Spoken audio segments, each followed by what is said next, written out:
शक हो रहा था। उसे लग नहीं रहा था कि लकी सिर्फ 500 रुपए में अपनी इज्जत बेच सकता था। लेकिन जब अंजलि ने कहा कि लकी उसका बॉयफ्रेंड था, तो फिर अनुराग मान गया। शाम को पार्टी खत्म हो जाने के बाद भी उसे चिट्ठी नहीं मिल पाई थी। फिर अनुराग जब नदी में अंदर तक जाने के बारे में बात करने लगा, तो लकी ने उसे बीच में आकर रोक दिया। सब लोग उसके ऊपर बरसने लगे थे और लकी को समझ नहीं आ रहा था कि ये लोग उसकी बात को समझ क्यों नहीं रहे। फिर आखिरकार उसने अनुराग की तरफ देखा और बोला, अनुराग जी, मेरे कहने का मतलब ये नहीं था और ना ही मैं आप लोगों के खिलाफ कोई बात कर रहा हूँ। मैं तो बस आपको ये बताना चाह रहा था कि वेदर पॉडकास्ट के हिसाब से यहाँ पर तूफान आने की संभावना है और इसलिए हमें नदी के अंदर नहीं जाना चाहिए। अच्छा, तो अब तुम मुझे बताओगे कि यहाँ पर तूफान आएगा कि नहीं आएगा? हाँ, और मुझे मालूम है ये जहाज मैंने खरीदा है, ठीक है, ब्रांड न्यू है। ऐसे छोटे मोटे तूफान ना मेरे जहाज का कुछ नहीं बिगाड़ पाएंगे, समझे? अनुराग ने लकी को हड़काते हुए कहा, अरे सर, मैं वो नहीं कह रहा, मैं तो बस। लकी ने अनुराग को समझाने की फिर से कोशिश की, लेकिन वो समझने के लिए राजी ही नहीं था। वो उसकी बात को ना तो सुन पा रहा था, ना ही समझ पा रहा था। तुम्हें फालतू बकवास करने की जरूरत नहीं है, ठीक है? वो कैप्टन का काम है, देख लेगा वो। अनुराग ने कहा। हाँ, अनुराग सर सही कह रहे हैं। पता नहीं कहां कहां से चले आते हैं ज्ञान देने। भाई देख रहा है कि नहीं, ये उसकी बारिश के पानी की कागज की नाव नहीं है, ठीक है? जहाज है जहाज। इतना डरपोक आदमी ना मैंने आज तक नहीं देखा है। जब सब लोग लकी के ऊपर ही चिढ़ने लगे, तो फिर उसने आगे बात करना बंद कर दिया। फिर से अंजलि को भीड़ में खोजने लगा। जब वो लोग खुद जहाज के नीचे नहीं उतरना चाह रहे थे, तो लकी को लगा कि बेहतर यही है कि वो खुद जहाज के नीचे उतर आए। ठीक इसी वक्त अनुराग ने कैप्टन को बुलाया। हमें आगे की तरफ लेकर चलो, अनुराग ने ऑर्डर दिया। अनुराग सर, माफ करना, लेकिन आपको ले चलता, लेकिन बात ऐसी है ना सर कि मौसम ठीक नहीं है और हमें आगे से भी वार्निंग मिली है कि हमें जहाज को इसी वक्त आगे लेकर नहीं जाना चाहिए। कैप्टन, जिसकी उम्र 40 साल के आसपास थी, उसने अनुराग की तरफ देखते हुए कहा। फिर उसकी बात सुनकर ही समझ में आ रहा था कि वो अपने अनुभवों से बात कर रहा था। अरे यार, तुम लोग ना यार ज्ञान बहुत देते हो। मैंने पूछा नहीं है, मैंने बताया, ठीक है, कि तुम मुझे सबको आगे लेकर चल रहे हो। तुम्हें क्या लगता है ये जहाज रुई की है क्या? छोटा सा तूफान झेल नहीं पाएगा क्या ये? अगर मैं किसी और कैप्टन से चलने के लिए कहता ना, तो वो तो अभी तुरंत ही चल पड़ता। लेकिन तुम अजीब आदमी हो यार। किसने बनाया इसको कैप्टन यार, है? अनुराग ने उसके ऊपर चिढ़ते हुए कहा। वो इस वक्त नशे में था और उसे समझ नहीं आ रहा था कि वो आखिर कर क्या रहा था। अनुराग सर बोल रहे हैं चलना है, मतलब चलना है, ठीक है? तुमसे नहीं चला जा रहा ना, तो बता दो, हम चला लेंगे। वैसे भी जिस तरह से इसका पेट बाहर आ रहा है ना, जहाज से ज्यादा तो खुद के चलने की जरूरत है इसे, है? चलो अब जाओ, जहाज को आगे ले जाना शुरू करो, चलो निकलो। अनुराग ने कैप्टन को हाथ से इशारा करते हुए कहा। ऐसा नहीं था, कुछ ऐसे भी थे जो ध्यान से उसकी बात सुन रहे थे, सोच रहे थे और फिर उन्हें यह भी लग रहा था कि उन्हें जाना चाहिए था या फिर नहीं जाना चाहिए था।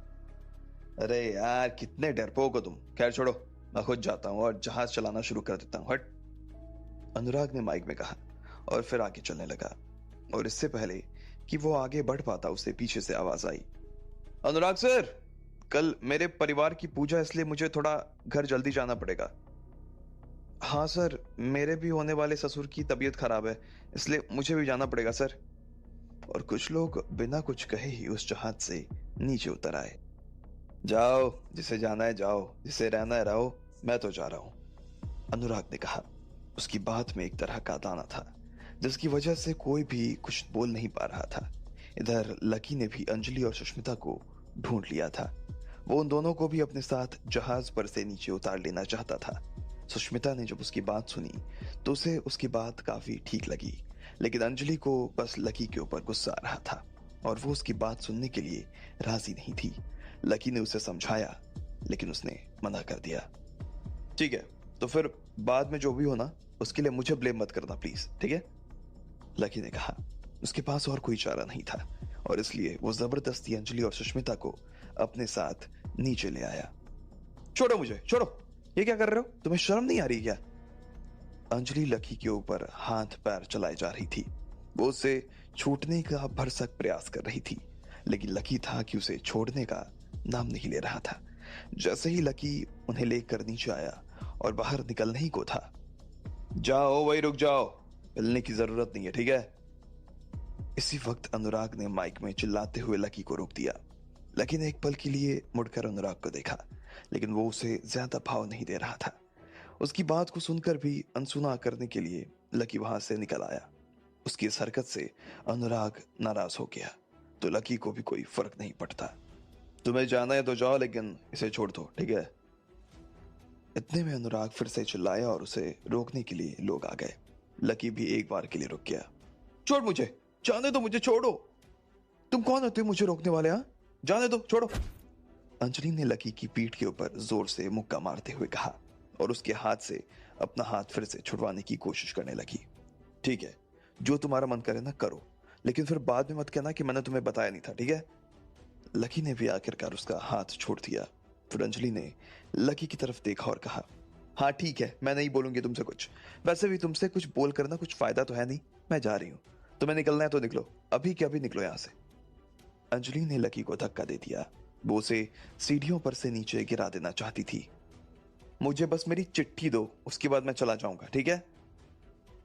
लकी ने कहा। वो खुद भी अंजलि के इस व्यवहार से बहुत उकता गया था। वो लकी से जितना नफरत करती थी, अगर उसके बाद भी वो चली जाती तो लकी को कोई फर्क नहीं पड़ने वाला था। चिट्ठी? तुम्हें अभी भी वो चिट्ठी चाहिए? हाँ, वो लेटर तो इस बैग में है।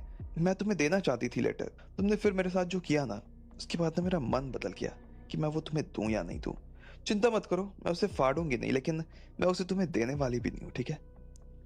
अंजलि, लकी ने अंजलि के ऊपर गुस्से से चिल्लाते हुए कहा।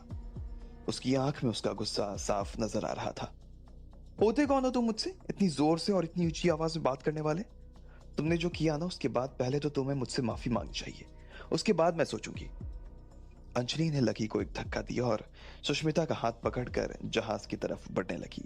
लकी समझ गया कि अब उसे अंजलि की तरफ से वो चिट्ठी मिलने वाली नहीं थी। वो जहाज से नीचे उतरने को राजी हो चुका था, लेकिन इतने में जहाज के चालू होने की आवाज आने लगी और इससे पहले कि लकी नीचे उतर पाता, जहाज चल पड़ा। लकी फिर से मायूस होकर अंदर की तरफ आने लगा। उसे अपने लिए कोई चिंता नहीं थी। अगर मरते तो सारे मरते, इसलिए वो चुपचाप एक कोने में आकर बैठ गया और समुद्र को देखे जा रहा था। पूरे समुद्र में केवल उन्हीं का जहाज चल रहा था। ठीक इसी वक्त अनुराग ने अंजलि को अपने पास बुलाया।